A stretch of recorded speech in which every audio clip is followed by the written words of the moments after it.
item of business is a debate on motion 23291 in the name of Graham Day on remembrance commemorations. Can I ask those members who wish to speak in this debate to press their request to speak buttons now? And I call on Graham Day to speak to and move the motion. Presiding Officer, each November Scotland comes together to pay tribute and honour the brave men and women of our armed forces who for generations have served to protect the liberty and freedoms we all enjoy today. The poppies we wear are a tangible symbol of remembrance and the enduring courage, loyalty and commitment of our regulars and reservists. They show that no matter how much time may pass, their sacrifices alongside those of their families and loved ones will not be forgotten. This year has seen some truly significant anniversaries of key events from the Second World War. May 8th saw the nation commemorate the 75th anniversary of victory in Europe, marking the fall of Nazi Germany and the end of conflict on the continent. The 12th of June marked 80 years since the Battle of St Valery, sometimes known as the Other Dunkirk, which saw outstanding bravery displayed by the men of the 51st Highland Division, winning 6 Victoria Crosses and many other medals for their valour in the face of inevitable defeat. And August 15 saw the nation commemorate the 75th anniversary of victory over Japan Day, which marked the end of the conflict in the Far East, finally bringing the Second World War to a close, a war that saw over 50,000 Scots lose their lives. Earlier this year, I had the privilege of talking to Jack Ransom, one of the last surviving prisoners of war who were forced to work on the infamous Thai-Burma Railway, also known as the Railway of Death, and Jenny Martin, who was born in a prisoner of war camp in Singapore and spent the first 3 years of her life under armed guard. Their experiences and the experiences of millions of others around the globe should not be forgotten. These anniversaries may be among the last significant commemorations for which we will have the opportunity to directly thank the veterans of these events for their service. We therefore, as a government, worked in partnership with Legion Scotland and Poppy Scotland, with support from the Armed Forces, to plan an appropriate series of events to mark these dates. The May 2020 bank holiday was moved to coincide with the 75th anniversary of VE Day. Sadly, the coronavirus pandemic made it impossible to carry out some of these commemorative events, such as the planned VIP reception for Second World War veterans, followed by a parade and a concert for the public on VE Day, in the manner that we had intended, due to the risk of public gatherings spreading the virus and endangering lives, a risk which also very significantly impacted the nature of Remembrance Sunday commemorations at the weekend there. The decisions that have been made that resulted in restrictions to events have not been easy ones to take, but it is right that we've prioritised suppressing the virus to save lives. We'll continue to work with our partners in the hope that we'll be able to arrange a suitable alternative next year for the live events that have had to be postponed, which will allow us to host the veterans who would otherwise have attended this year. However, there have been many achievements in ensuring that the commemorative events have been able to proceed safely in some form throughout the pandemic.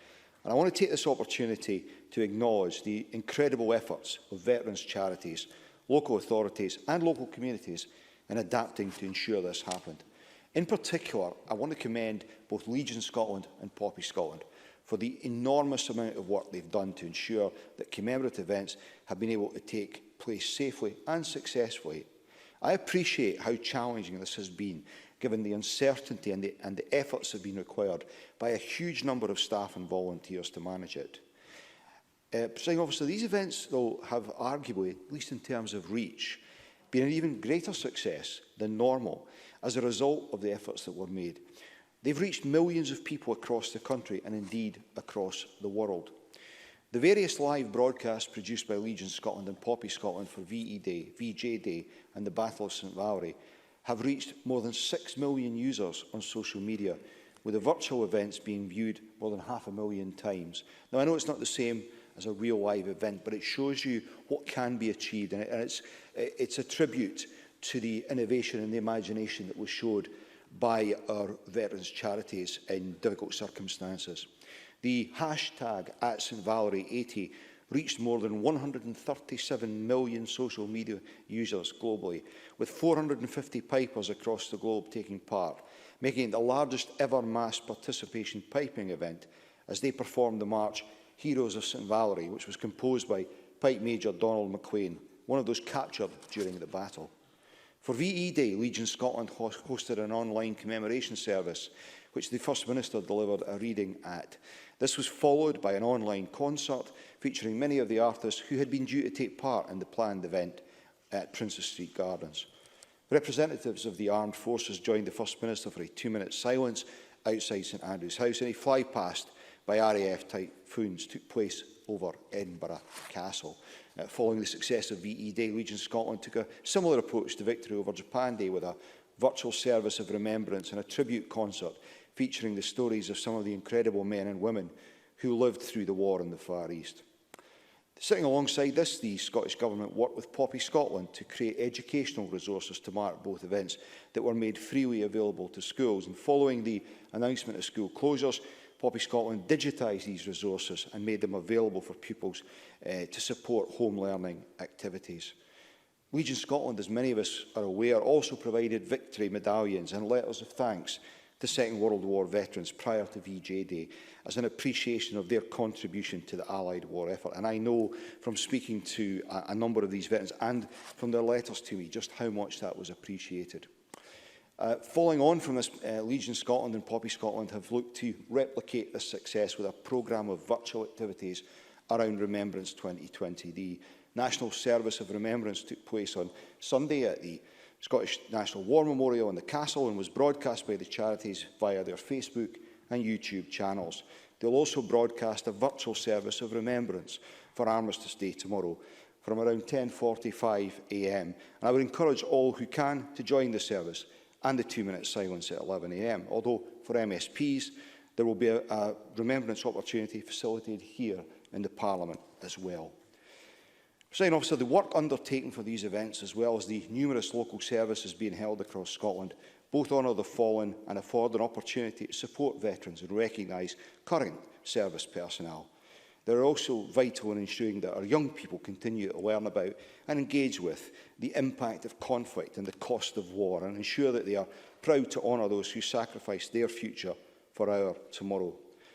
I want also to take this opportunity to reiterate our continued support for the Scottish Poppy Appeal and the important work it funds all year round within the armed forces community across Scotland to help those who have served, those still serving and their families by providing the care and support they may urgently need. The Poppy Appeal relies on the dedication and hard work of a huge number of volunteers across the country, and without them it would be impossible to raise the vital funds used to deliver support to former service personnel and their families. All monies raised in Scotland goes back to the armed forces community here, and I want to give my personal thanks as Veterans Minister to all who are involved in this. And I particularly want to note the innovative merchandising of Poppy Scotland. Last year saw the introduction of badges featuring the crests of football clubs alongside the Poppy.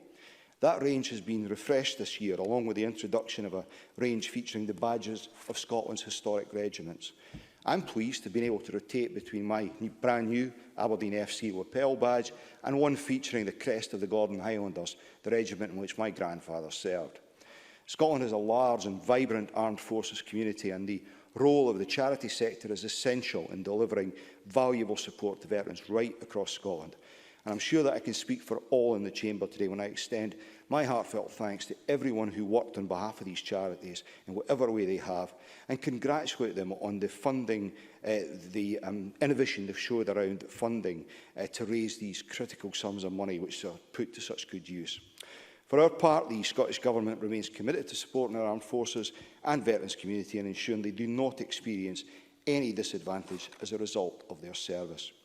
Since I became Minister for Parliamentary Business and Veterans, I've been fortunate and indeed humbled to hear the stories and experiences of veterans whose service has varied from during the Second World War through Korea to more modern operations in Iraq and Afghanistan, and inspired to ensure going forward we in Scotland do what we can to remove barriers to current and former service personnel enjoying access to the services and support they and their families need.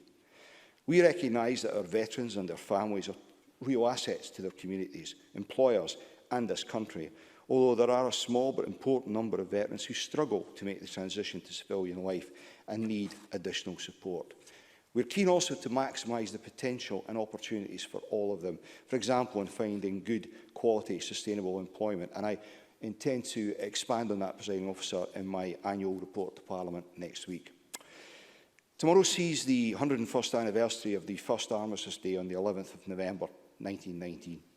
Armistice Day and the remembrance period more broadly serves a vital purpose in allowing everyone in Scotland a moment to pause, reflect and be thankful to those who have made the ultimate sacrifice for their country and the families and loved ones that they left behind.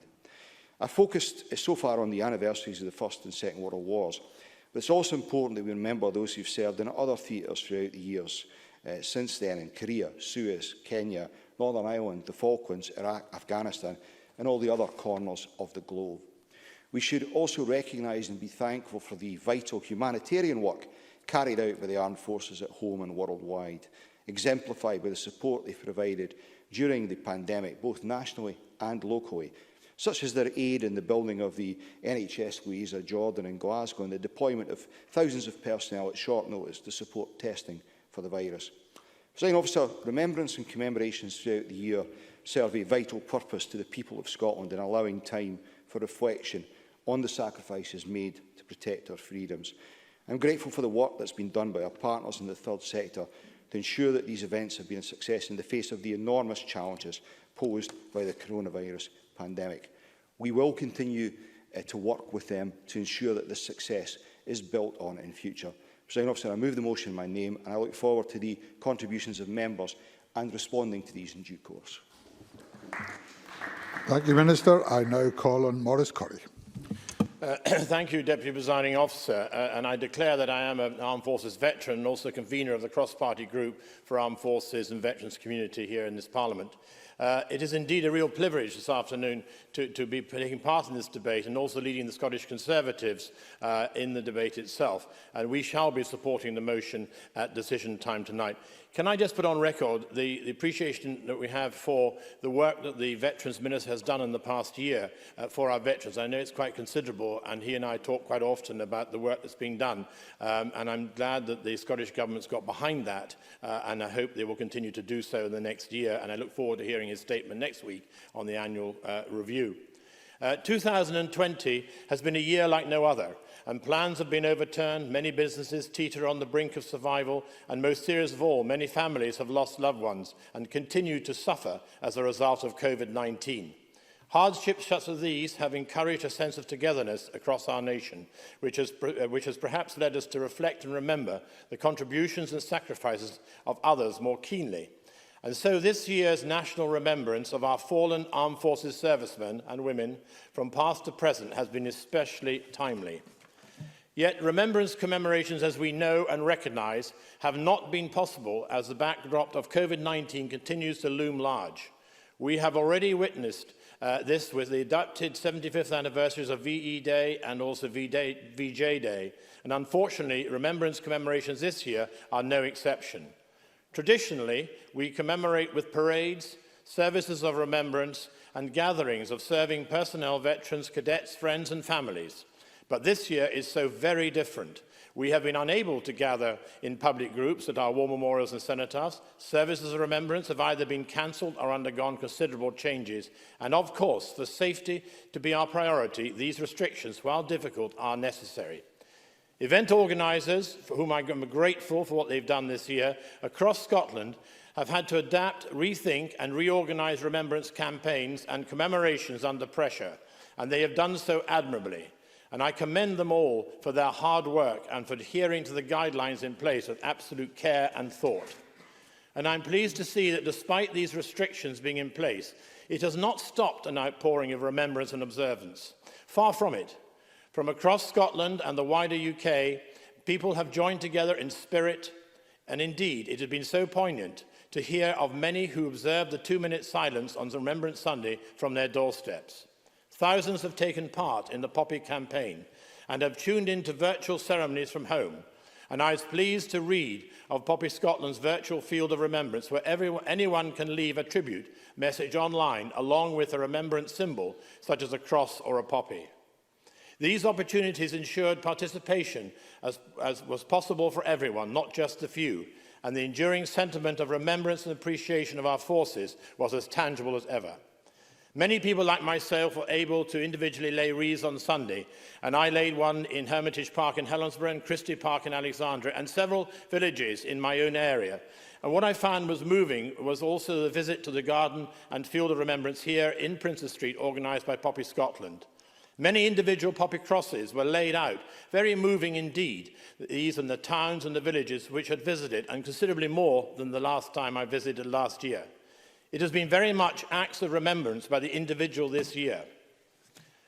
We remember those who have paid the ultimate sacrifice in service to their country, the fallen soldiers of the First and Second World Wars, those lost to the Korean War, at Suez, in Northern Ireland, the Balkans, Afghanistan and Iraq, and of the casualties of the conflicts we have witnessed in more recent years like those.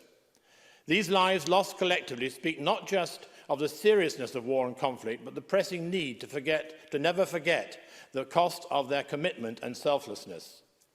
It is equally important to keep in our minds the Armed Forces personnel who currently represent our nation today, and I particularly want to spotlight the response of the Armed Forces in meeting the logistical challenges of this pandemic, particularly here in Scotland.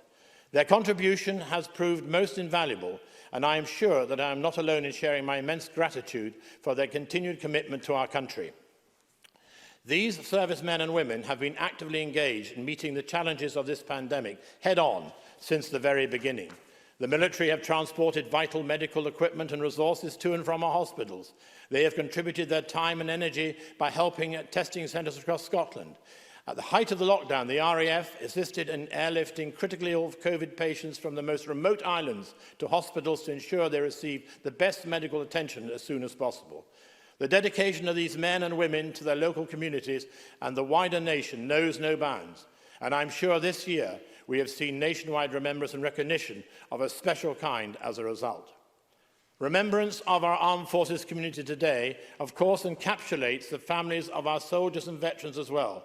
Far from waiting on the sidelines, I know from experience just how important and constant the family is in supporting their loved ones. And when the worst happens, when these loved ones don't come home, it is the family that carries a lasting burden that we should never fail to recognise nor forget. Remember, when a serviceman or woman is wounded, it is the spouse, the partner and the family who are injured. Always standing ready to support and assist the veterans community are a host of vital organisations.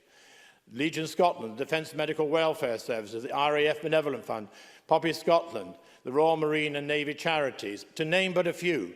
But I'm keenly aware of the amazing range and depth of support all veterans organisations such as these offer to veterans in need. The challenges of the pandemic have brought to light their flexibility and incredible drive to revise, adapt, expand their services in the face of heightening demand. They meet not just the physical wounds that are plain to the eye, but the lasting mental wounds some service users experience. Their contribution, especially as our thoughts turn to our armed forces community at this time of year, certainly does not go unnoticed. And this brings me back to the central focus of our debate this afternoon, the willingness of serving personnel to give up not just their own comforts and freedom, but risk their very lives to offer their service to protect the liberties of you and I. And to conclude, Deputy Presiding Officer. Yes, certainly. Keith Brown. For his remarks made so far during his speech. I wonder, though, he'll be aware of the campaign by Poppy Scotland to stop the service charge, whereby members of the armed forces from the Commonwealth who served in the armed forces are now facing bills and their families of sometimes thousands of pounds to stay in this country. And would he wish to support the campaign which Poppy Scotland is leading to make sure that these charges are stopped? Maurice Corrie. Thank the member for his intervention. And the answer is yes, I do, and I have already supported it. I think it's a worthwhile cause. I think we need to pay credence to those who've served overall, and you'll probably recall Joanna Lumley's campaign for the Gurkhas and those brave people, and I have absolutely no problem in agreeing with the member in supporting it.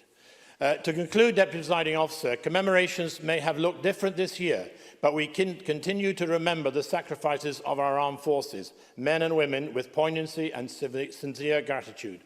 Far from minimising their dedication to their country, evident across history up to the present day, I join the Veterans Minister and my colleagues in sharing our strong-held thanks to those who've given so much as their legacy and will forever show, lest we forget. Thank you. Thank you very much. I now call on David Stewart. Thank you, Presiding Officer. It's an honour to open for Labour on this important debate. I, of course, recognise that colleagues in the Chamber and at home have their own personal and unique interactions with the Armed Forces family. We just heard from Keith Brown, who, of course, served with 45 Commando in the Falkland Islands. Edward Mountain served with the Blues and Royals Regiment of the British Army, and Mike Rumble served with the Royal Army Education Corps, retiring as a Major. And we just heard from Maurice Corrie, and I'd like to thank him for the work that he is doing in the cross-party group. Like many and probably most members in the Chamber, my interest in the debate is personal. My father did his national service with the RAF at Kinloss as fresh-faced 18-year-old nearly 75 years ago.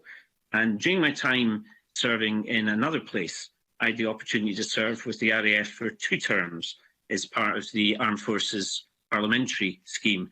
And I'm proudly wearing my tie this afternoon, which I'm sure many members can actually pick out from the vision in the Chamber.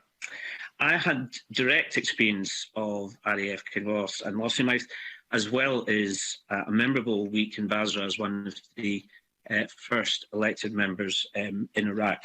I flew in a Tornado fast jet, an Nimrod maritime aircraft, and a Sea King search and rescue helicopter.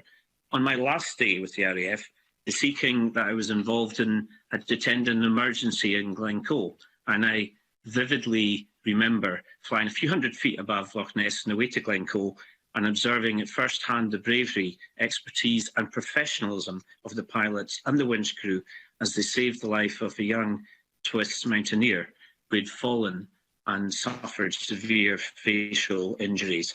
My experience was a brief snapshot, but it gave me tremendous admiration for the armed forces and for veterans. And as we've heard from Maurice Corrie, this has been an incredibly difficult year for everyone in Scotland as the COVID-19 pandemic has disrupted all our normal ways of life, such as on Remembrance Sunday, that most important of days in the Veterans' calendar, when we reflect upon and are thankful for the sacrifices made forces past and present who've given up their safety and their security for the preservation of others. At the weekend, my colleague Rhoda Grant and I had the honour of laying our wreath at the War Memorial in Inverness. As ever, it was a poignant moment to remember those Highlanders and Islanders who made the ultimate sacrifice on behalf of the towns, the villages and the small rural communities they were from.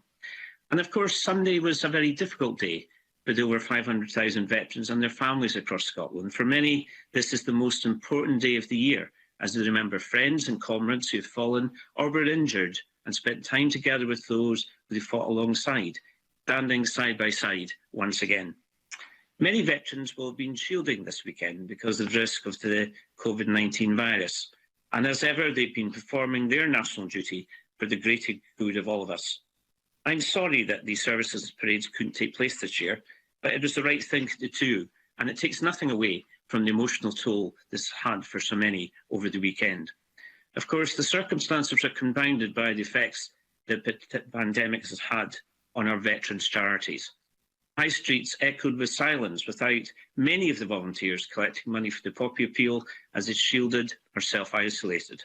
And conscious this effect on COVID-19 will have a significant effect on the appeals collection in future finances. But I do welcome the Scottish Government's funding for the Unforgotten Forces consortium of armed forces and civilian charities will work for the health and well-being of older veterans in Scotland. But we need to be clear, the responsibility of the Scottish Government first to support veterans, and that will be important this year more than ever, as charities struggle with revenue streams through no fault of their own. So when someone gives up their safety and security for the sake of their country, they deserve to be fully supported as they return to civilian life within their country. This is the so-called Armed Forces Covenant. The Scottish Government has made welcome progress in this area, and we will continue to hold them to account as they implement the strategy for veterans report in full, but more needs to be done. Those with underlying health conditions are, of course, at greater risk from the COVID-19 crisis. Can the Scottish Government consider whether they are doing enough to effectively care for the many veterans who have concerns and anxieties as a result of the pandemic, especially those who are having to self-isolate? Specifically, I would ask the Scottish Government to provide greater support for those who are currently serving and ex-service personnel who experience mental health difficulties, such as post-traumatic stress disorder, depression and anxiety. These problems have surely only been exacerbated by the pandemic. We recognise how difficult it has been for social care staff and residents in all Hague homes and beyond throughout Scotland. We call on the Scottish Government to ensure they're doing all they can to support social care staff in these vital roles, especially in how they support the older veterans in the care homes who struggle with self-isolation and loneliness. And the last issue, Presiding Officer, is to ensure the Scottish Government is on top of homelessness. Shelter Scotland have reported that veterans are 10% more likely to become homeless in Scotland than in England. And in 2018-19, ex-service personnel homelessness applications rose by 22%. This is a worrying trend. The Scottish Government must do all it can to reverse this and reconsider the local authority budget cuts that have almost certainly contributed to these numbers. Presiding Officer, we've been humbled again over this Remembrance Weekend. Our veterans gave so much for our country. The fruits of peace we continue to enjoy today. They deserve all the support they need from the country they served in response. And it seems apt to finish with the lines of John Maxwell Emmons, repeated every Remembrance Sunday throughout Scotland. When you go home, tell with us and say, for their tomorrow we gave our today. Thank you. I now call on Mike Rumbles. Now, Remembrance Sunday has been like no Remembrance Sunday before.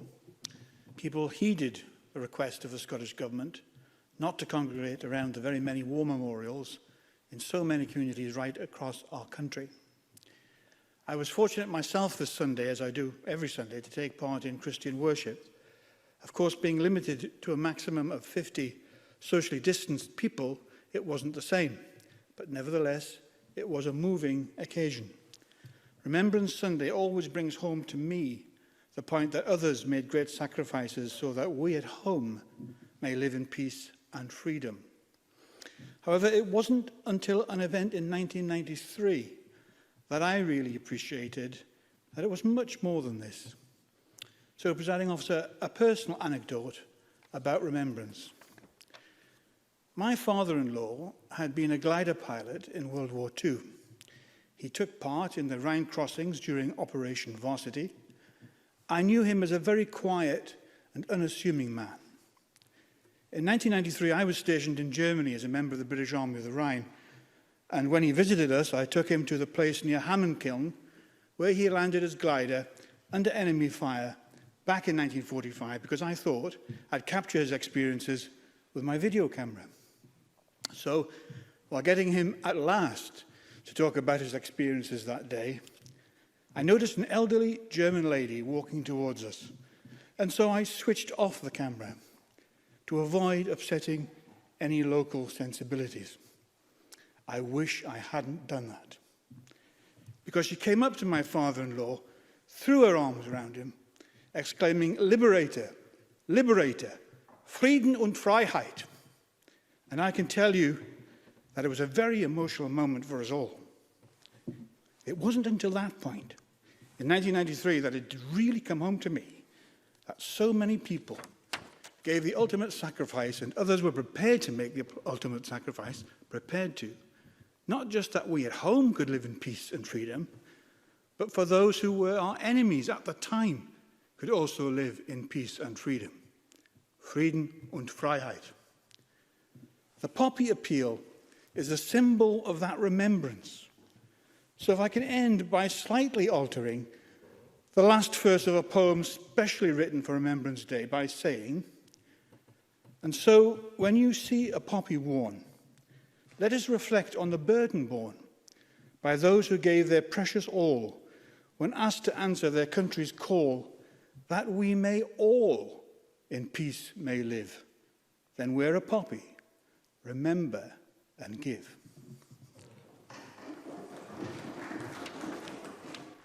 Thank you very much. We now move to the open debate, and I call on Maureen Watt to be followed by Liz Smith.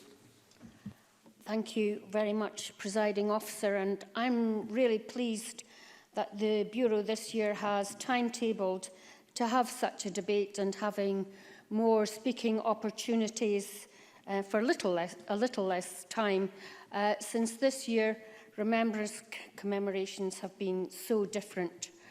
Normally we would have had an evening event in here to celebrate the work of Poppy Scotland, and MSPs would have been attending one or more cenotaph ceremonies in their constituencies. Over the years, I've attended many such services at the War Memorial at School Hill in Aberdeen to pay my respects and to make sure that I laid a wreath, as indeed I did this year. For so many of us, these are times for personal reflection. My paternal grandfather fought in the First World War, and wounded himself, he carried a more severely injured colleague to safety. Forever afterwards, he walked with a limp, but continued to work on the farm. I'm sure he was often in very much pain, but he would never talk about that pain or about the war itself to myself or my other grandchildren. My mother's older brother, Jim, was a rear gunner who was shot down and killed in action in North Africa and is buried there. For this, he received the Distinguished Flying Cross, which my granny and grandpa collected at Buckingham Palace. I also remember our local greengrocer in Keith, who was a prisoner in the Japanese war camps and experienced unspeakable torture from which he suffered all his life, and it really is a sorrow that we were not able to celebrate VJ Day properly this year. I have to admit that visiting battle sites has not been top of my to-do list, but my husband has always been keen to find out where his great-uncle's grave is in the battlefields of northern France. Our daughter's move to Paris provided an opportunity for this, and eventually, after visiting a few sites, we found the grave of a Robert Donald from Banchory, Devenick, which is a small parish just outside Aberdeen.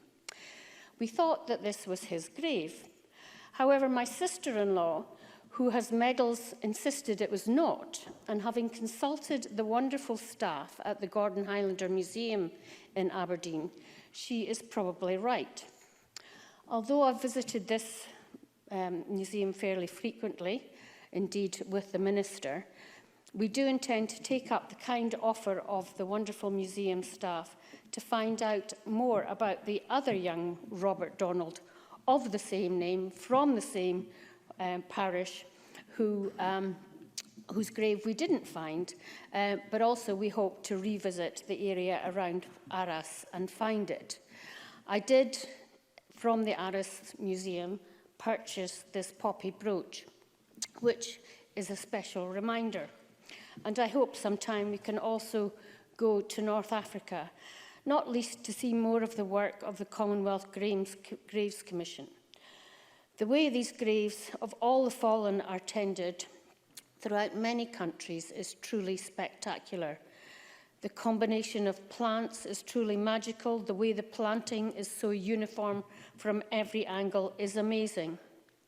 Here too, the War Memorials Trust have the same sort of work, and they sent us a brochure recently setting out the tireless work they do to protect and enhance the war memorials here in the United Kingdom from the ravages of time and regrettably sometimes for vandalism, which why their other objective of highlighting public engagement is so important. Presiding Officer, this debate is about remembrance, and time doesn't permit me to talk about our veterans and the need to look after those who survived war, often with very severe consequences. and are living, which they have witnessed from horrendous situations. But as others have noted, we do have an opportunity to discuss a strategy for veterans next week, and I look forward to doing that and contributing to that debate. Thank you. Thank you very much. I now call on Liz Smith to be followed by Kenneth Gibson. On Sunday in Whitehall, the cenotaph, 100 years on from its unveiling by King George V in 1920, was once again the focus of the nation's annual remembrance. The monument's simplicity and its grace, as well as the poignancy of the tomb of the unknown warrior attended by Her Majesty the Queen just a few days ago, are together the most powerful symbols of our remembrance. There may have been fewer wreaths this year, fewer veterans on parade and fewer opportunities for members of the public to pay their respects. But nothing can ever dim the memory of all those who have given their lives so that we can enjoy our freedom, or the nation's determination to remember them. As the years pass, so too do anniversaries of our war history, but the significance of our acts of remembrance only grow. These acts of remembrance, small or large, private or public, are part of the very being of this nation, and rightly so. They demand our gratitude to all those who made the ultimate sacrifice, but they should also make us think. Think about our past and what we have to do to build a better future, because that is the real legacy that those who did not come home would really want. For all the stench and hell of war, so vividly encapsulated in many of the poems written by Wilfred Owen and Siegfried Sassoon in 1917 as they convalesced in Craiglockhart Hospital in this great city, there is an obligation upon us all to reflect, and perhaps especially as politicians, to learn the lessons of the past, so that those who did not make the ultimate sacrifice, those who did make the ultimate sacrifice, did not do so in vain. Their loyalty, their dedication, their unfailing sense of duty should not be treasured because of any glorification of war, but because these attributes are those on which we can build a better future. The poppy, which is our annual personal symbol of remembrance, worn on the left side across our hearts, and representing all those battlefields in Flanders where once the guns and shells exploded, are a reminder of the peace that we seek in our world. They matter so much because they are the lifeblood of the Royal British Legion, and therefore the lifeblood of all the care that they provide for our veterans and their families who need our assistance every day of the year, whether that is helping them to address the physical or the psychological scars of battle. In normal times, 30% of the income of the Royal British Legion comes from poppy sales. But of course this year, that income was by necessity so badly affected. So it has been really good to see the extraordinary efforts to which so many communities have gone to think of additional ways to support the poppy appeal. Many showing exactly the same dogged spirit that we have seen throughout these communities to support those who have become so vulnerable to COVID-19.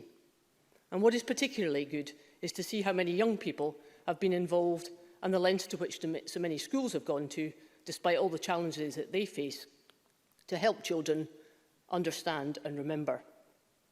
On a personal level, raising money for Poppy Scotland is part of my own small contribution. But it also helps me to remember my father, a corporal who served in the RAF in the dark days of the Mediterranean battle in Malta.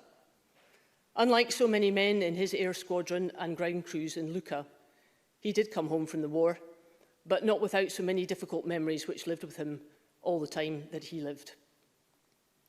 When this Parliament commemorated the centenary of the RAF not long ago, I recalled the fact that one of the most visited exhibits in the War Museum in Valletta is a Gloucester Gladiator biplane known as Faith, the sole survivor of the trio of biplanes Faith, Hope and Charity, whose pilots, single-handedly and against all the odds, defended the tiny island of Malta before the full onslaught of the Luftwaffe. For my father, these aeroplanes symbolise not only the ordeal of the RAF servicemen and the people of Malta who stood courageously against the Axis nations, especially when all looked lost, but also the human qualities which we need most as we each face the challenges of life.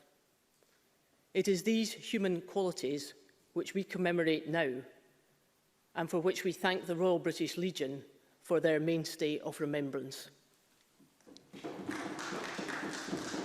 Thank you very much. I now call Kenneth Gibson to be followed by Mary Fee. Thank you, Presiding Officer. I pay tribute to the servicemen and women from across Scotland, the UK, Commonwealth and allied nations whose sacrifices were so instrumental in guaranteeing the peace and freedom we enjoy today. I also thank the Scottish Government for bringing forward today's debate and was particularly pleased at the mention of Jack Ransom, my Largs constituent, earlier on today. The armistice signed between the Allies and Germany on 11th of November ended hostilities in the Great War, as it was then known, the war to end all wars. Its anniversary is focused on our appreciation of those who made the ultimate sacrifice. We remember those who served in all conflicts. For my family, the Great War had the biggest impact. My maternal grandfather was only 18 when mustard gassed a month before the end of the war. He never fully recovered and died at 41 of emphysema, leaving a widow and 2 daughters aged 18 months and 3 months. My paternal grandfather lied about his age to join up at 15 and served at Gallipoli and in Flanders. Sent home at 17, he missed Passchendaele before being recalled on his 18th birthday. He survived physically unscathed. However, 2 granduncles died at the Somme. Another, captured at 19, was sent to the Silesian salt mines. Hit by a guard's shovel, he died in 1921, aged only 23, as a result of those injuries. His name appears on no war memorial. With Scotland suffering almost 19% of UK Great War casualties, no doubt each of our families have been shaped by that and subsequent conflicts. When the Treaty of Versailles officially ended the war in June 1919, it understandably led to an outbreak of joy and the spontaneous organisation of victory parades across Scotland and Great Britain. However, having witnessed so much destruction and misery, many ex-servicemen and women refused to participate, believing the act of remembrance should be commemorative rather than triumphant. Events that subsequently took place on 11th of November 1919 reflected this sentiment, and many traditions formed on this first Remembrance Day, such as the 11 AM 2-minute silence, which still takes place. Sadly, a traditional Remembrance Sunday, including wreath laying at the Scottish National War Memorial at Edinburgh Castle and across Scotland, had to be scaled back this year due to the ongoing coronavirus pandemic. However, many local commemorations, such as the Remembrance Sunday service at Kilburnie Kirk, which I participated in every year since 2006, took place in line with current guidance in places of worship, and I subsequently laid my wreath at Kilburnie War Memorial, as I do every year. I therefore extend my gratitude to innovative organisers across Scotland who made huge efforts to ensure commemorations took place either virtually or physically. One important tradition unaffected by the pandemic is wearing a poppy, which were first worn in the early 1920s after Earl Haig noticed French widows selling silk poppies to raise money for disabled ex-servicemen. Haig recognised the symbolic significance of poppies as a means to support the welfare of ex-servicemen and women, and over 9 million poppies were sold prior to Remembrance Day 1921. Funds raised were used to help veterans return to civilian life, as many were frequently confronted by unemployment, financial ruin and homelessness, while struggling with injuries and the psychological trauma resulting from the horrors witnessed on the front line. Since 1921, the Scottish Poppy Appeal has raised tens of millions of pounds to help veterans and their families. Presiding Officer, sadly, veterans today still face many challenges when returning to civilian life. The most common include unemployment, education and skills, debt, health and making a home. The sacrifices made by veterans often create unique difficulties, requiring a different kind of support from those offered to the civilian population. I commend the incredible work done by Poppy Scotland in partnership with the Royal British Legion Scotland, who together raised £2.95 million through the Poppy Appeal last year, backed by the Scottish Government. These funds are absolutely vital in delivering life-changing services, making a real difference to Scotland's armed forces community. This includes working with specialist partners such as the Scottish Association for Mental Health, Veterans First Point or Combat Stress, each of which provides a wide range of practical support and mental health services to ensure veterans and their families enjoy the highest possible quality of life. And I should also say that men's sheds also play a very positive role. Presiding Officer, it is our duty to both remember those who made the ultimate sacrifice and appreciate our living veterans by continuing to support them in any struggles they might face after their service to the country. Mary Fee, followed by Sandra White. Presiding Officer, thank you for this opportunity to speak today, and to Graham Day for bringing this very important debate to the Chamber. Freedom is a gift, and the year 2020 has acknowledged this to so many generations. And watching the Remembrance Service on television made me reflect that this global pandemic has removed the opportunity for our veterans, young and old, to visibly honour and recognise the fallen and those injured in service of their country. And the restrictions on gathering together to remember our veterans made Sunday a very difficult day for many. However, we must continue to prioritise suppressing the virus to save lives, and I applaud those people who stood at their doorsteps on Sunday. And how we support our veterans is a measure of our remembrance. And I would like to pay tribute to charities such as Legion Scotland, Poppy Scotland and Erskine, who I have the privilege of representing in my region.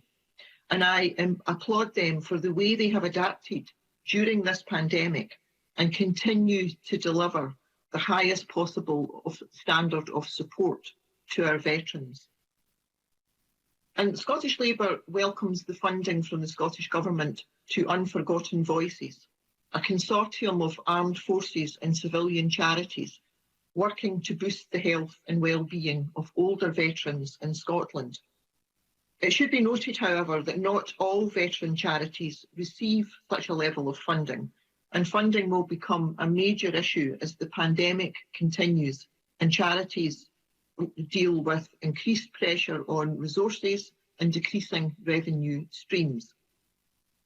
In 2018, the Poppy Appeal across the UK raised a record 55 million, distributing 40 million poppies and 7 million pin badges. However, organisers state they are bracing themselves for a greatly reduced collection this year because of the impact of the pandemic. And volunteer numbers of those who normally are out in public rattling collection boxes and selling poppies has also fallen sharply because many are shielding or self-isolating. And I'd like to highlight some of the key workers who have tried to keep some sort of normality for our veterans throughout this pandemic. Key workers like Alana Kerr, who lives in my region. And Alana works for Coming Home, a Glasgow-based charity that supports 400 registered veterans. And with the assistance of David Gibson from Fares for Free, they have distributed weekly food packages to 120 families over the west coast of Scotland since March of this year. And Coming Home works with veterans at the point of needing assistance with issues surrounding mental and physical health, homelessness, housing, benefits advice, employment, training, and most importantly, friendship and camaraderie. Their support is crucial to the veterans they help. And Presiding Officer, housing is a key issue for veterans, especially those who have been dependent on military-provided accommodation.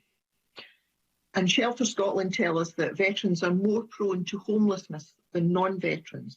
And we must ensure that all, but particularly our older veterans, can rely on safe, good quality and affordable housing. And many of our veterans bring long-term conditions back home with them. And it's crucial that we provide economic and social support for vulnerable veterans who are suffering with PTSD and other debilitating conditions, and give our veterans the support they need to take part in further education and training. We must continue to ensure that veterans' specific needs are supported for the duration of the pandemic and beyond, taking account of the barriers they face, particularly in relation to their mental and physical health, and in accessing and retaining housing. Long-term support is crucial for our serving and ex-service personnel experiencing mental health problems such as PTSD, depression, anxiety, alcohol misuse, and those who experience concern, stress or isolation. And in closing, Presiding Officer, can I put on the record my support to all of our service personnel who continue to give so much for us all. Thank you. Two quick things before we move on to Sandra White. First of all, can I remind all members it's 4-minute speeches for this, and so we're already running short of time. So it's 4-minute speeches, and can I ask all of those who wish to speak to make sure that their cards are in their slot and that they have pressed their button. Thank you. Sandra White, followed by Fulton McGregor. Thank you very much, Presiding Officer. And I'll keep my eye on the clock. I think others have already mentioned the fact that this Remembrance Day has been very, very different from any other Remembrance Day, many previous ones. And many events, as we know, have been held online. And some people have stood at their own front doorsteps. Individuals have took part in this in their own simple way to pay their respects. And I do thank them all for contributing and doing that as well. I want to start my contribution with a quote, and I hope he will forgive me on this, from Keith Brown, the previous Veterans Minister, which to me encapsulates all and perhaps encapsulates some of the other contributions as well. It starts with, we have a responsibility to learn from the lessons of the past, and Remembrance Sunday should be a solemn, dignified occasion when we commit ourselves to ensuring that our own and future generations are spared the horrors of war. Over a century on from the devastation of the First World War, which left barely a community or a single family untouched by tragedy and loss, it remains as important as ever that we come together across Scotland to commemorate those lost in all conflicts, past and present. And I think we need to remember that all conflicts. Now, the reason I raised this, and I wanted to speak in this particular debate, is in my own constituency, the University of Glasgow have been very involved in their project. It's the World War I project, and it marked the death of every member of the university community who died in the war, regardless of what side they actually fought on. The university's project officially launched on the 25th of September 2014 with the first war death of the university's community, Captain Harry Sherwood Rankin, who was the Glasgow-born recipient of the Victoria Cross, posthumously awarded the commendation after he died from his wounds. The University of Glasgow's Great War Project to remember every member in its community to lose their lives officially ended on the 3rd of March this year, 2020, with its last commemoration service. The University of Glasgow sacrificed a significant proportion of its membership to the Great War. Over 4,500 served in the First World War and 781 lost their lives. And in tribute and acknowledgement, there was a planting at the Memorial Gardens for the Great War, which was designed by William Bell, gardener in estates and buildings, in time for Remembrance Sunday. And I'm sure some people are familiar, may have visited that area. The colours selected represented conflict, which is red, peace, which is white, and hope, which is pink. The University Chaplain, Reverend Dr. Caroline Kelly, quoted, "The fortitude and courage of those who commemorate, who faced life and death in the world wars and in conflict since, is an inspiring example to our communities grappling with the painful realities just now of the COVID pandemic. During recent months, subsequent generations have perhaps gained greater insight into the hardships faced by those who lived through the hostilities and beyond.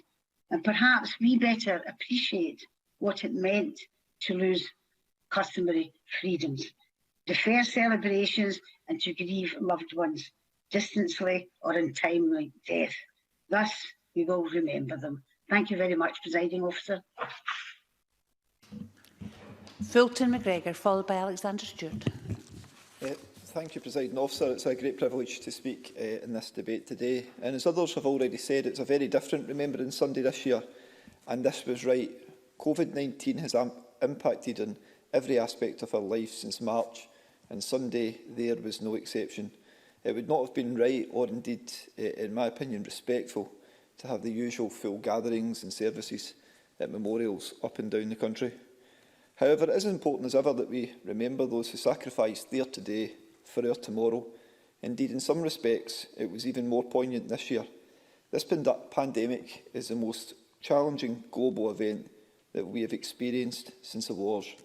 And again, like the wars, we witness people step up to the front line to protect us. The health workers, emergency services, supermarket workers, and the many other key workers. And of course, As we know, this includes the armed services themselves, who continue to play a key role in our fight against COVID, for example, at testing sites. Presiding Officer, it's also been an opportunity to find other ways to remember this year, and therefore I'd personally like to thank the Reverend Dave Slater of Gartcosh and Glenboig Parish Churches for his invite to participate in a virtual service. And this involved me attending at both war memorials and laying a wreath on the Saturday before and recording it on video to form part of the service, which was aired the next day. I thought it was a very good way to mark the day, and there were some fitting tributes at the memorials, at both memorials, from local schools, boys' brigades and others. The community still showing their appreciation and remembrance. And I know there were many other examples of this throughout Scotland and the UK, but I'd like to thank North Lanarkshire Council for making sure that there was someone to lay a wreath at the major memorials across the council area. And you can see examples of that on Twitter and Facebook later in the day, maybe just one person, a councillor or an official laying a wreath. And tomorrow, Presiding Officer, I'll lay a wreath at the Cenotaph in Coatbridge on behalf of all constituents on Armistice Day. Of course, on the issue of the Coatbridge Cenotaph, I have to mention, Presiding Officer, since being elected, I've had to stand up in this chamber on numerous occasions and condemn vandalism of this particular memorial. And I'll therefore take this opportunity to reiterate this plea. Please do not vandalise the memorial. Do not do it any year, but especially this year, as I think we've all had enough. And I won't labour the point on this particular issue because the last vandalism was over a year ago, but I would just say please just don't do it. Presiding Officer, to move back to a much more positive note when finishing and while thinking about innovative ways to remember, I want to take this opportunity, again as I did in Tom Arthur's members' debate last year, to pay tribute to 3 local men, Les Jenkins, Stephen Buick and John McCann, for the incredible work they have undertaken to commemorate those remembered on the Coatbridge Cenotaph. Mr Jenkins, previously a history teacher at Coatbridge High, worked in the programme of the War Memorial for more than 35 years, which will have included, he might not like this, but will have included the time when I was at school, and indeed one of his pupils. He completed this work in the centenary year. He has compiled the stories of all 863 First World War fallen who are on the Coatbridge Cenotaph, and these stories are now available in a series of folders at Airdrie Library. John McCann and Stephen Buick have worked together and created a website which is a culmination of more than a decade of research by John, who travelled across Europe to piece together scraps of information that was recorded about the brave fighting men from Coatbridge who lost their lives during the Great War. And I know at the time of the debate last year, this website had received over 54,000 views and had support of the families of the fallen. Presiding Officer, these projects were started well before COVID-19 and completed, relatively speaking, just before it. But they're examples of incredible work that will have brought comfort to so many this year when we've had to remember in a very different way. Thank you. Alexander Stewart, followed by Annabel Ewing. Thank you, Deputy Presiding Officer. I'm pleased to be able to take part in today's debate, and I'd like to thank Minister Graham Day for raising this important issue in the Chamber. It is often easy to take the freedoms that we have for granted. This year, however, we have been confronted with the stark reality of what has happened, and that has curtailed many of our freedoms. We have all faced restrictions on what we can do, who we can meet, and where we can go. And whilst these restrictions are temporary and for good reasons, we seek to tackle the coronavirus. It is and gives us an idea of what freedoms might have been like if we had lost them forever.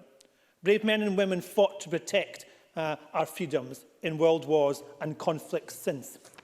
Their sacrifice and selfless succession for the ability to make sure that freedom is our freedom, and freedom of speech is able, freedom of press, freedom of association and freedom for religion. All of these, Presiding Officer, we take for granted. Without their incredible efforts, these restrictions we will have had may have been very much curtailed. Remembrance is a small, simple act, but one that is so very important. It is sometimes what we reflect upon, and the veterans who gave a huge contribution to our society. The motion recognises that what the members have acknowledged across the Chamber, that coronavirus has had a massive impact on celebrations and our commemorations this year. Social distancing has sadly meant that communities the length and breadth of the country have not been able to do what they have done for many decades. But it is important that we stop and we ensure that people do remember. And I thank and acknowledge Poppy Scotland and Legion Scotland for their efforts.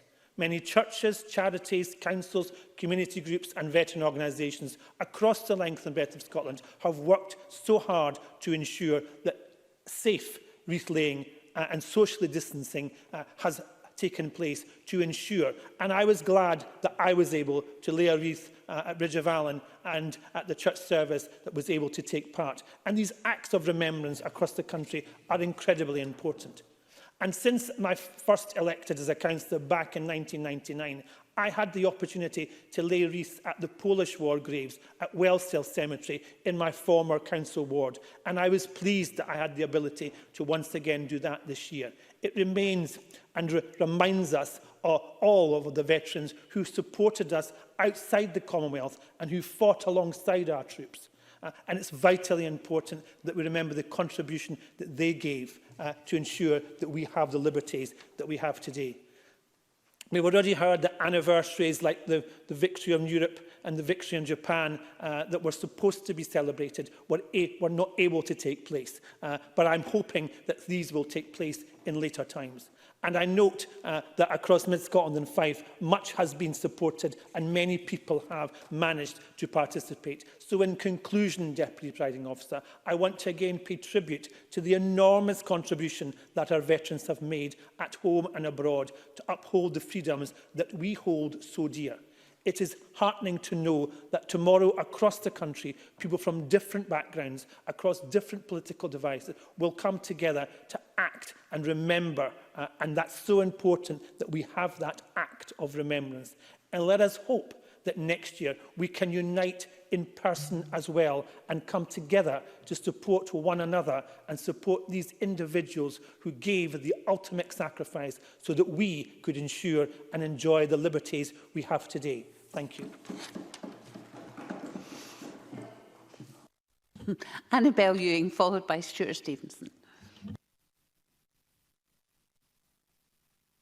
Thank you, Presiding Officer. And as we have heard, we have seen this year a very different Remembrance Sunday to that which we have commemorated in previous years as a result of the global pandemic. But notwithstanding COVID-19, communities across Scotland have ensured that their respect was marked. And in my own constituency of Cowdenbeath, we witnessed commemoration in every community in some form or another. And I will list these communities because their mark of respect is hugely important to them. So we saw some commemoration in Aberdour, in Dalgety Bay, in Inverkeithing, in North Queensferry, in Hill End, in Rosyth, in Cowdenbeath, in Hill of Beath, in Crossgates, in Coledge, in Lumfinnans, in Lochgelly, in Kelty, in Benarty, and in Cardenden.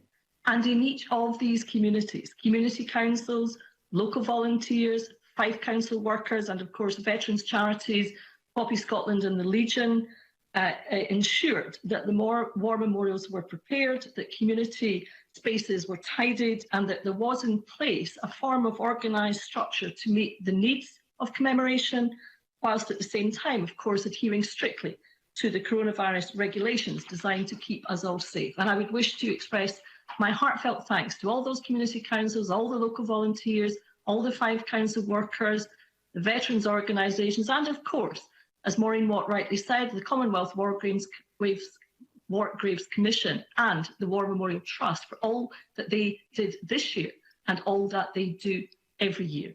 For my part, I laid wreaths on Scottish Parliament wreaths on behalf of my constituents at the allotted time slot I was given, not just at Cowdenbeath Town Hall, but also at the First World War Memorial.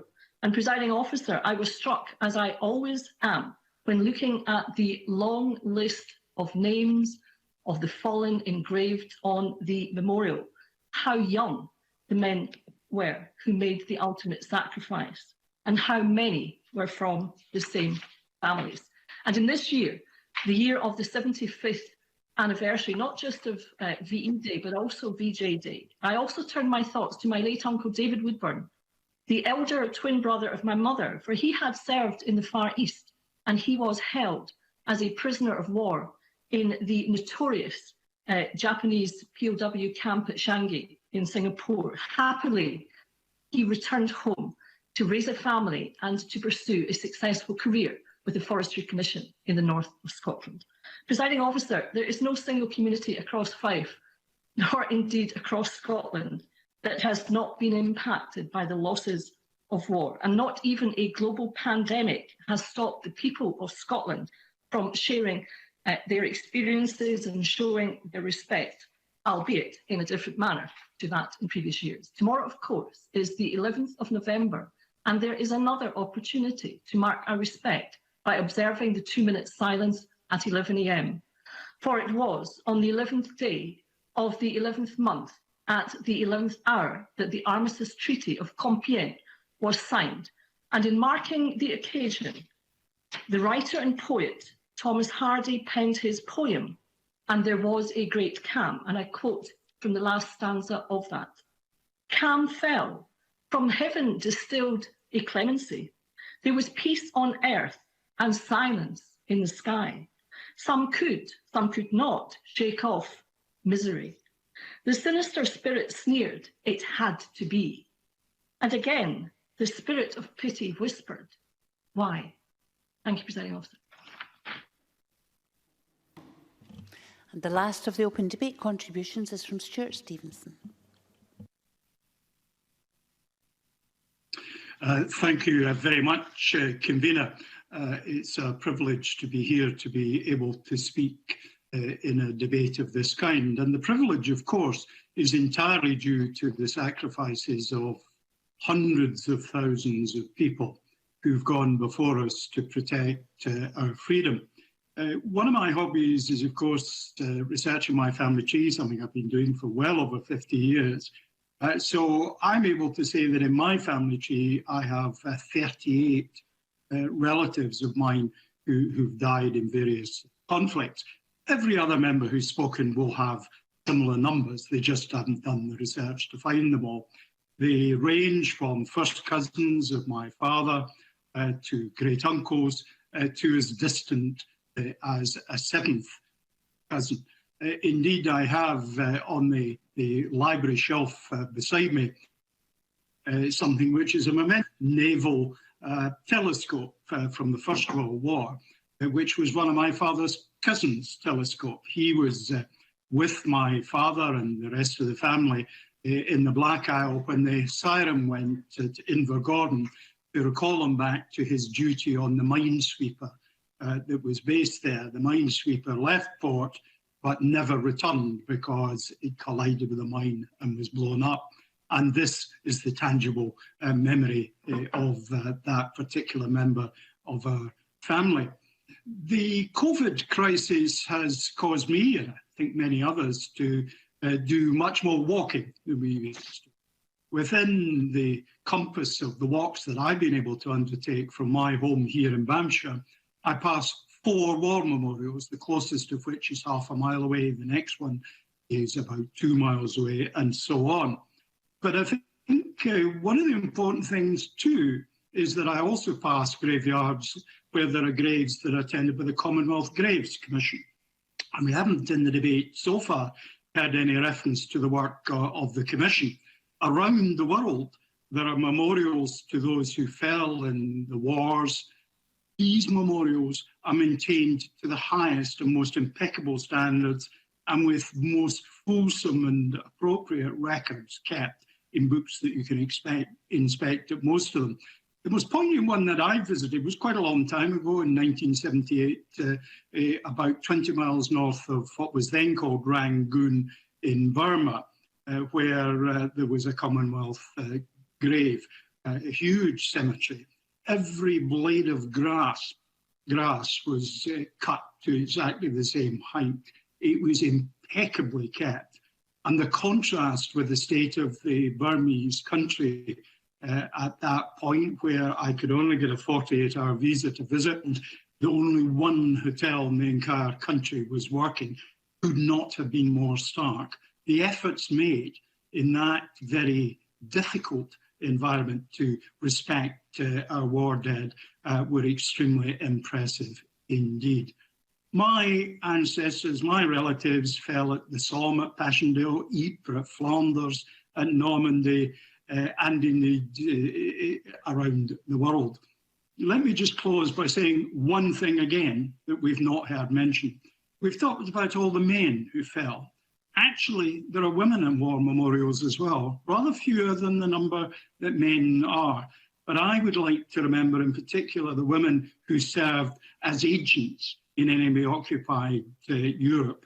They paid a sacrifice even greater because they were solitary than many who fell on our battlefields. It's a time to remember, a time for gratitude. Presiding Officer. We now move to the closing speeches and I call Alex Rowley for up to 5 minutes, please. Thank you, Presiding Officer. Labour supports the motion tabled today by the Government, and we appreciate the importance of honouring those who made the ultimate sacrifice. And while doing so this year was different, we applaud all those who stood at their doorsteps on Sunday, people who laid wreaths at war memorials to remember those who'd fallen, or went to church. But right across Scotland, there were people marking the fact that we should honour those who paid the ultimate sacrifice. The restrictions on gathering together to remember our war dead made Sunday very difficult for many. However, we agree that we must continue to prioritise suppressing the virus and saving lives. That said, this year's remembrance was particularly poignant, coming as it did with the world's eyes focused on the election in America. The American election had its largest turnout ever, which is a vote of confidence for democracy. And it is always worth reminding ourselves, if it had not been for those who gave their lives in the world wars and those who suffered so much, there would be no democracy. And that is the debt we owe the people who gave so much so that we could live in a democracy. I also want to mention those who have lost their lives in recent conflicts. Last year I tabled a motion in Parliament that named every person who'd lost their life in Iraq and Afghanistan in the conflicts there. Today I think of their families, the mums and dads, the wives, the sons, the daughters, for their grief is still very much raw and their loss unimaginable. While we salute the work of charities in their support for veterans, we have to accept that if the state asks people to go to war, then it must bear the responsibility of addressing the sacrifices made by soldiers and ensuring that they're looked after when they come back home. This is particularly the case this year, where many charities like Help the Heroes are struggling with the strain on their resources brought about by the pandemic.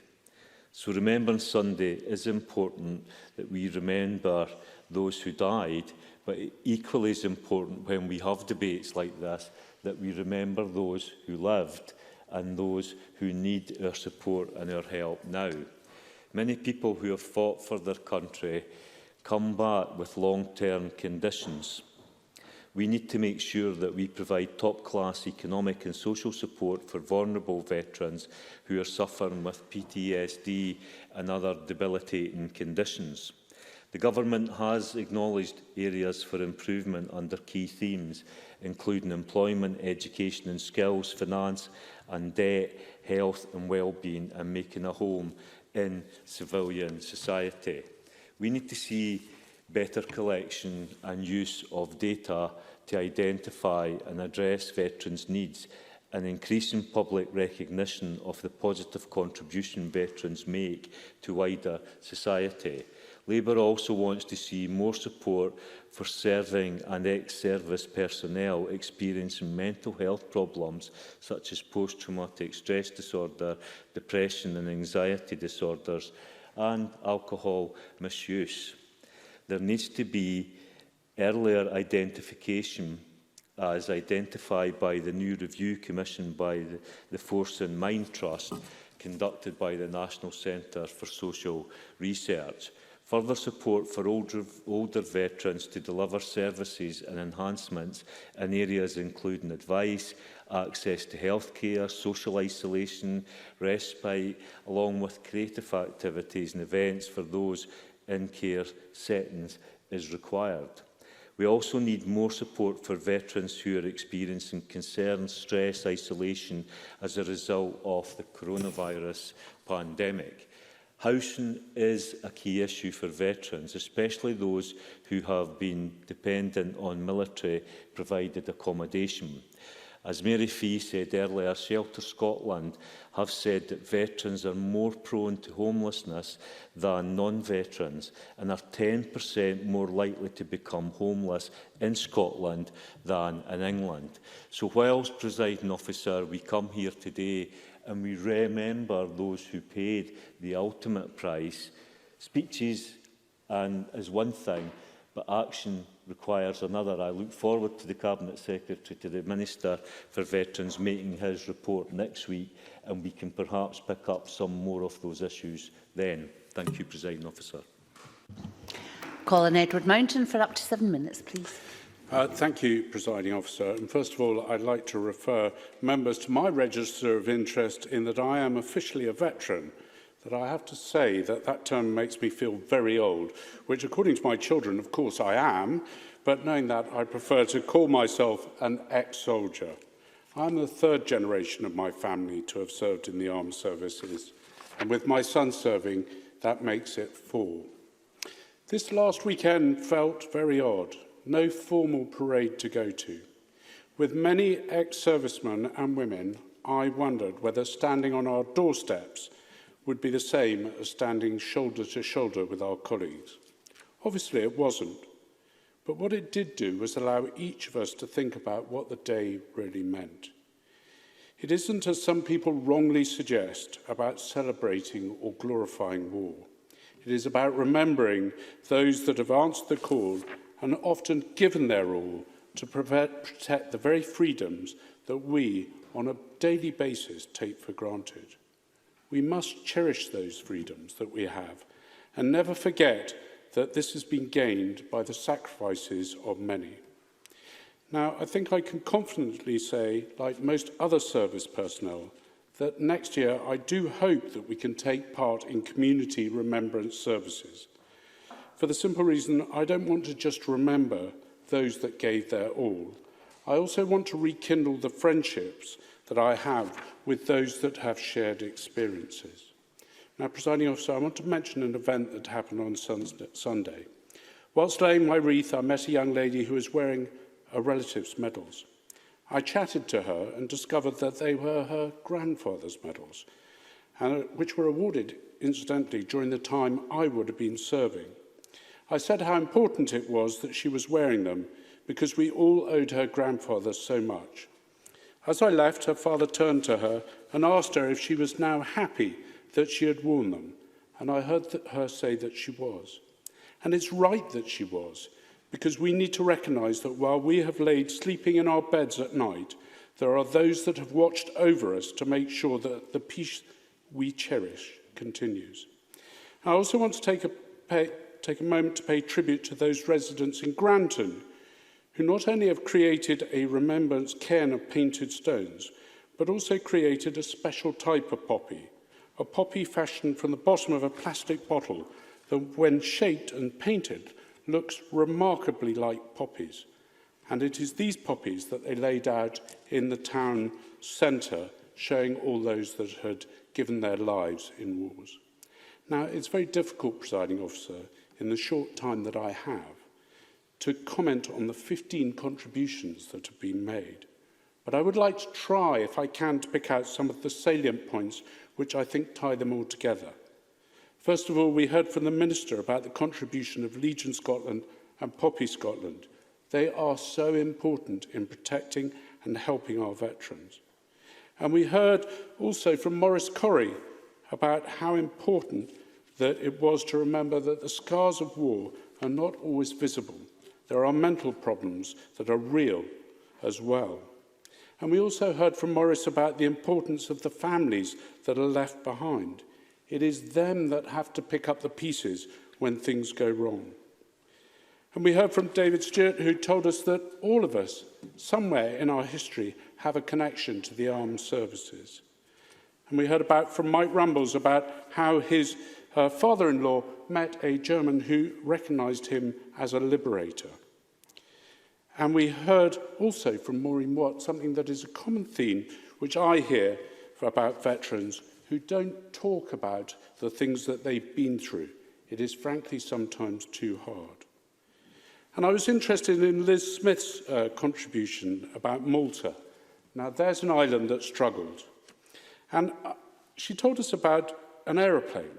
Now, I think Roald Dahl described this aeroplane by saying, if a clever man, now let me get this right, set about to build a big thing that would burn better and quicker than anything else in the world, it would be a Gloucester Gladiator.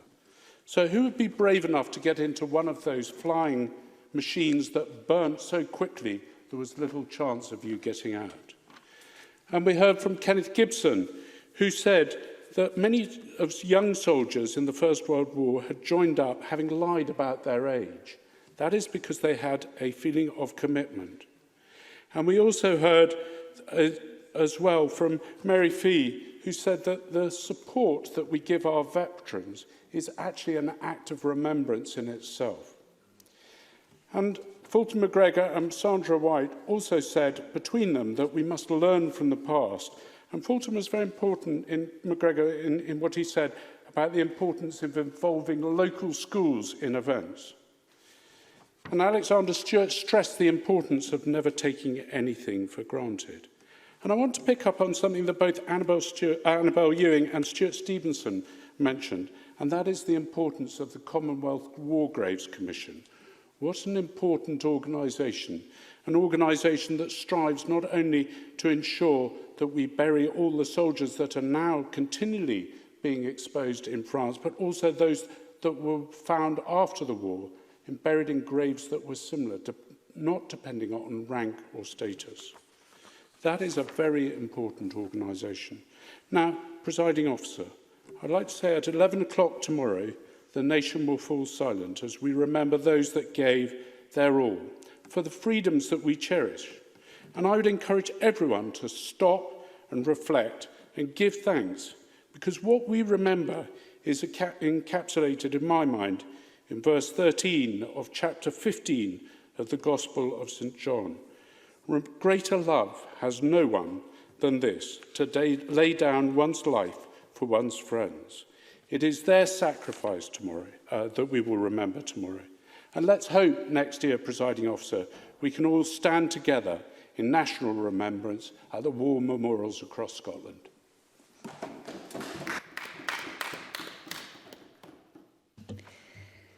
Colin Graham Day to conclude the debate. Please, if you take us to decision time, please, Minister. Presiding Officer, can I thank members for their contributions today? There were some really valuable points raised, and I want to begin by drawing some of these together.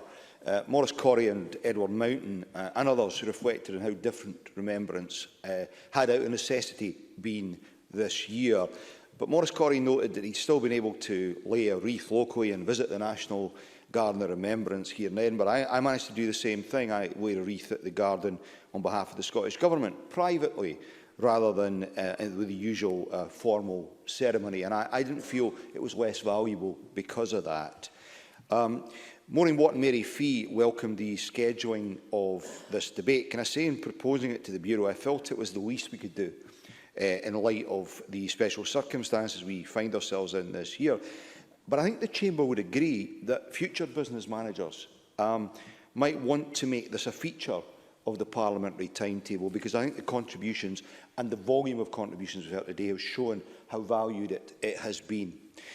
We had very thoughtful and moving contributions from Mike Rumbles and Sandra White and Liz Smith. Liz Smith noted the threatened drop in income to be suffered by Poppy Scotland and the appeal this year, and I would encourage everyone, even at this late stage, to donate and support the vital work they do. Kerry Gibson and Annabel Ewing, amongst others, highlighted the extent to which families right across Scotland have one way or another been impacted by war. And then they were very much right to do so. And Fulton McGregor highlighted, as I did in opening the debate, the work of local authorities in adapting the weekend commemorations. And again, I would commend the councils for that work. Mary Fee noted the work being done by the Unforgotten Forces Consortium and other charities before and during the pandemic. As Veterans Minister, I was hugely impressed to learn of the projects that Unforgotten Forces have deployed the Scottish Government funding to support. I can also tell the Chamber that as recently as last week, I met virtually with Poppy Scotland and Veterans Scotland to discuss the challenges and financial and otherwise that the pandemic is posing the sector, but also the way in which the charitable sector is responding to these. Alec Rowley noted a number of things that we will undoubtedly cover in next week's Veterans Annual Update. On a much lighter note, Presiding Officer, I noted that you're letting Stuart Stevenson off with using a prop to illustrate his typically colourful contribution. It's truly amazing the things you get away with these days when you're contributing virtually. But to be serious, I want to reflect further on the importance of the remembrance period in the present day. Tomorrow is the 101st anniversary of the first Armistice Day on the 11th of November 1919, and understandably, at the time, the focus was very much on the huge number of young men who never returned home from the First World War.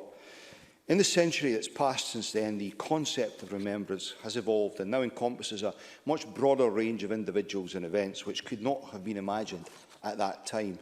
In my opening comments, I talked about some of the significant anniversaries we've seen this year, in particular the 75th anniversaries of VE Day and VJ Day and the 80th anniversary of St Valery.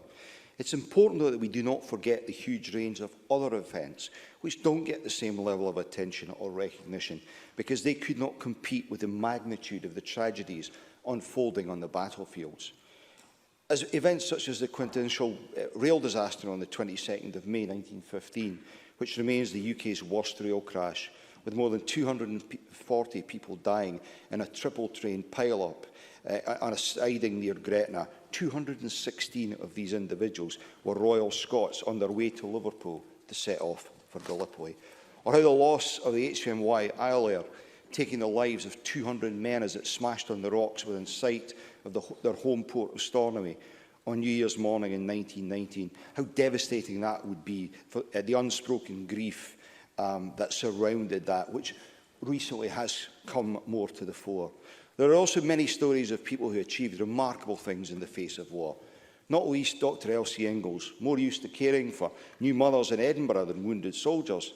And despite the War Office telling her to go home and sit still when she offered her services, she recruited 1,500 women to go with her and set up frontline hospitals in France, Romania, Greece, Russia and Serbia, where she remains very much revered to this day. The role of the Merchant Navy is another which is often overlooked, despite the incredible bravery and resilience they showed through, for example, the Arctic convoys in transporting vital supplies. The impact of war at home too has been immense, and we should not forget the suffering of families at home, facing the future, uncertain of what would become of their loved ones. For those that didn't come home, that suffering never ends for war widows and their other family members. Going back through history, Scotland has always had a close link with its armed forces community, regardless of where those concerned originally hailed from. And it's important to remember our links with the Commonwealth and countless men and women from around the world who fought and suffered alongside the peoples of the United Kingdom and Scotland. Last year, I had the privilege of speaking at a commemoration of the men of Force K6, the first element of the Indian Army to be deployed in Europe in the Second World War, many of whom were at the evacuation of Dunkirk. It should go without saying that had it not been for the 2.5 million men who volunteered for the Indian Army during the Second World War and the many millions of others from elsewhere around the Commonwealth, we here in Scotland would not enjoy the freedoms that we take for granted today. Their bravery and their commitment contributed immensely to victory in 1945. Remembrance is a time for reflection, and there should always be time within that to reflect on our personal links to the past, as we've heard today. And I was particularly struck by David Stewart's point, reminding us of how difficult it must be for many veterans at this time of year when they are almost forced prompted to recall comrades lost in past conflicts. And that cannot be easy, Presiding Officer. Armistice Day and the Remembrance period more broadly serves a vital purpose in allowing everyone in Scotland a moment to pause, reflect and be thankful to those who've made the ultimate sacrifice, be that in either of the two world wars, Korea, Afghanistan, Iraq or anywhere else. Presiding Officer, it is important that we continue to remember those who served and lost their lives in all conflicts, not to glorify war, but to recognise the sacrifice made, in many cases to protect the freedoms we enjoy today. And I want to conclude, Presiding Officer, by again noting my thanks for the contributions of members. To have had 15 or so members take part in this debate really does speak volumes for the importance that the Scottish Parliament places in this issue. And I hope in years to come we'll have similar opportunities to commemorate the Remembrance period. Presiding Officer.